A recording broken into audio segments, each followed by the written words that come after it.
So hello everyone, সবাই কেমন আছো? আশা করি সবাই ভালো আছো।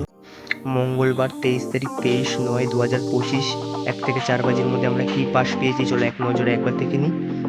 6152 1 থেকে 4 বাজের মধ্যে রেখেছিলাম, সেখানে আমরা 1টাকে পাস পেয়েছি। 3 সংখ্যায় আমরা রেখেছিলাম 615, সেখানে আমরা 1টাকে পাস পেয়েছি।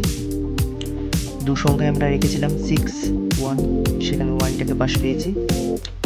জুড়ি খেলে নিই, চলো বুধবারেরটা দেখা যাক।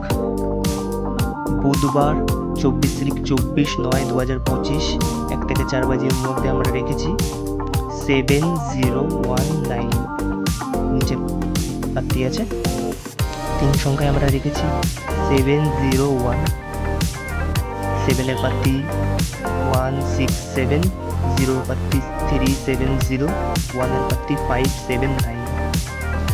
2 সংখ্যায় আমরা রেখেছি 70, 7-এর পাত্তি 467, 0-এর পাত্তি 370, 4টে জুড়ে রেখেছি, দেখে নিতে পারো ভালো করে। তো গাইস, এরকম কেস ভিডিও পাওয়ার জন্য আমার চ্যানেলটিকে সাবস্ক্রাইব করুন, আর যারা নতুন ভিজিট হচ্ছেন আমার চ্যানেলে তারা প্লিজ চ্যানেলটিকে সাবস্ক্রাইব করুন, কারণ এরকম কেস ভিডিও তোমাদের কাছে পৌঁছানোর জন্য সবার আগে সাবস্ক্রাইব করতে হবে আমার চ্যানেলটিকে। আর সর্বশেষ একটা কথাই বলবো, ভালো থেকো, সুস্থ থেকো, টেক কেয়ার, বাই বাই।